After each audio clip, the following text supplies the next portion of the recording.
प्रश्नावली 4.3 शुरू करने से पहले द्विघात समीकरण को कैसे हल किया जा सकता है एक तरीका और पढ़ेंगे हम। द्विघात समीकरण को पूर्ण वर्ग बनाकर द्विघात समीकरण को पूर्ण वर्ग बनाकर इसको हम हल कर रहे हैं। द्विघात समीकरण का हल पूर्ण वर्ग बनाकर, ठीक है। पूर्ण वर्ग कैसे बनेगा? द्विघात जो समीकरण होती है, द्विघात समीकरण का मानक रूप यदि हम याद करें तो वो होता है ए एक्स का square plus B X plus C बराबर 0, जहाँ पे ए का मान 0 नहीं है, ठीक है। अब इसका एक तरीका है इसको पूर्ण वर्ग बनाने का, वो ज़रा ध्यान से देखिएगा। सबसे पहला जो चरण है उसमें यह है कि एक्स स्क्वायर का गुणांक 1 होना चाहिए। एक्स स्क्वायर का गुणांक 1 होना चाहिए। तो एक्स स्क्वायर का गुणांक यहाँ पे a है, तो इस पूरी समीकरण को a से विभाजित कर देते हैं। तो a से भाग देने पर ये क्या बन जाएगी? ए एक्स स्क्वायर प्लस ये बट्टे में ए, बी एक्स बट्टे में ए, सी बटा ए, 0 बटा ए। 0 को किसी भी संख्या से विभाजित करेंगे तो 0 ही आएगा, 0 ही आएगा। ए से ए कट गया, ये कटेगा नहीं, ये कटेगा नहीं। ये समीकरण बन गई एक्स स्क्वायर प्लस बी बटा ए एक्स प्लस सी बटा ए बराबर 0। ये पहला जो चरण है ये हमने पूरा कर लिया। एक्स स्क्वायर का गुणांक क्या बना लिया? 1 बना लिया। जब भी एक्स स्क्वायर का कोई गुणांक लिखा हुआ नहीं है तब हम उसको 1 मान लेंगे। -1 माइनस लगा होगा तो -1 हो गया, ठीक है। अब दूसरा चरण, एक्स का गुणांक, एक्स के गुणांक को पढ़ लीजिए। एक्स का गुणांक यहाँ पे क्या है? माइनस बी बटा ए प्लस का बी बटा ए। एक्स का गुणांक क्या है? प्लस का बी बटा ए, तो इसको बी बटा ए लिख दिया। अब इस गुणांक का आधा किया तो बी बटा ए का आधा कर रहा हूँ मैं, तो ये ऐसा हो जाएगा। या फिर इसको ऐसा लिख देंगे बी बटा 2a। ये दूसरा चरण है, एक्स के गुणांक का आधा किया, 1 बटा 2। अब तीसरा चरण, इस गुणांक का वर्ग करना है। इसका वर्ग करेंगे तो क्या होगा? b बटा 2a का वर्ग। तो b का वर्ग हो जाएगा b स्क्वायर, 2a का वर्ग हो जाएगा 4a स्क्वायर, ठीक है। तो b स्क्वायर बटा 4a स्क्वायर, ये तीसरा चरण। अब b स्क्वायर बटा 4a स्क्वायर को क्या करना है? जोड़ना है। इसी पूरे व्यंजक में जोड़ना और घटाना है। तो मैं लिख रहा हूँ एक्स स्क्वायर प्लस बी बटा ए एक्स प्लस सी बटा ए प्लस का ये पूरा व्यंजक जुड़ रहा है, तो बी स्क्वायर बटा 4a स्क्वायर माइनस का घट रहा है, बी स्क्वायर बटा 4a स्क्वायर बराबर 0।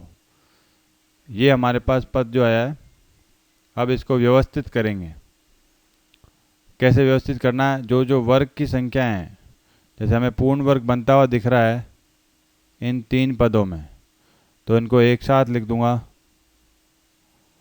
तो ये जगह एक्स स्क्वायर प्लस बी बटा ए एक्स प्लस बी स्क्वायर बटा 4a स्क्वायर को लिख दूंगा बी बटा 2a का स्क्वायर, और सी बटा ए, इन 2 पद को एक साथ लिख दूंगा। तो सी बटा ए माइनस बी स्क्वायर बटा 4a स्क्वायर बराबर 0। आगे करते हैं।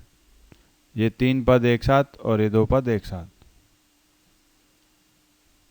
तो अब यहाँ पे हमें क्या दिख रहा है, यहाँ पे एक सूत्र बनता हुआ दिख रहा है, ए स्क्वायर, जैसे मान लो एक्स स्क्वायर है, वाई स्क्वायर है, एक्स प्लस वाई का होल स्क्वायर है।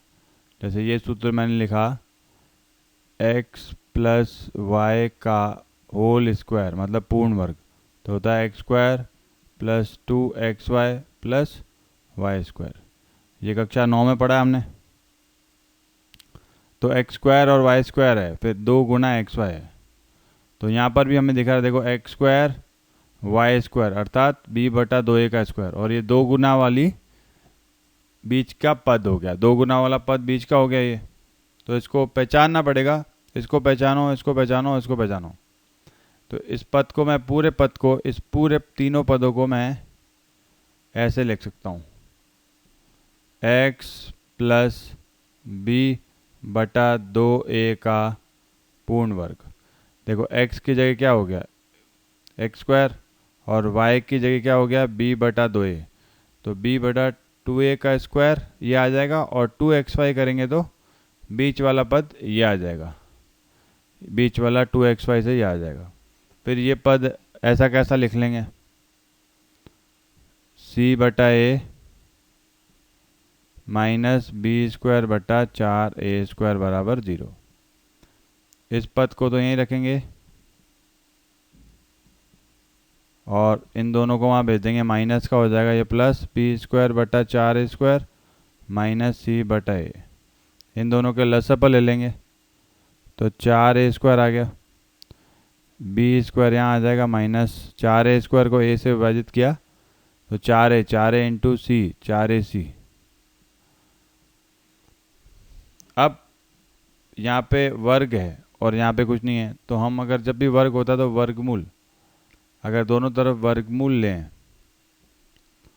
वर्गमूल लेने पर, तो वर्गमूल लेने के लिए, क्योंकि वर्गमूल किसी ऋणात्मक संख्या का नहीं हो सकता, जैसे मान लीजिए मैं कहूँ कि माइनस किस संख्या का स्क्वायर या किस संख्या का वर्ग -4 होगा, तो ये कभी संभव नहीं है, वास्तविक संख्याओं के लिए संभव नहीं है, वास्तविक संख्याओं के लिए संभव नहीं है। ठीक है, तो ये चीज़ संभव नहीं गणित के अंदर वास्तविक संख्याओं के लिए। तो जब भी वर्ग ले रहे हैं, वर्गमूल ले रहे हैं, वर्गमूल अर्थात हम ये कह रहे हैं कि -4 का वर्गमूल होगा कि नहीं होगा, तो ये नहीं होगा, कोई वास्तविक संख्या में नहीं आएगा ये। तो यहाँ पे वर्गमूल ले रहे हैं तो b² - 4ac, क्योंकि वर्गमूल लेने के लिए ये 0 से बड़ा होना चाहिए। अब आप कहेंगे या तो 0 होना चाहिए, ठीक है।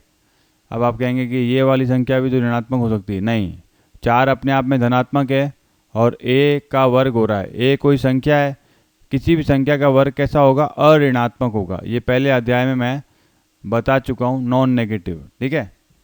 तो b² - 4ac 0 से बड़ा है यदि, तो इसका वर्गमूल ऐसा बन जाएगा x प्लस b/2a बराबर प्लस माइनस अंडर रूट में आ जाएगा b² - 4ac अपॉन डिवाइड में 4a²। ये आ गया, विभाजन में आ गया। इसको और आगे हल कर लेंगे, क्योंकि 4a² पूर्ण वर्ग है, तो x प्लस b/2a बराबर प्लस माइनस b² - 4ac बटा 4a² का वर्गमूल 2a।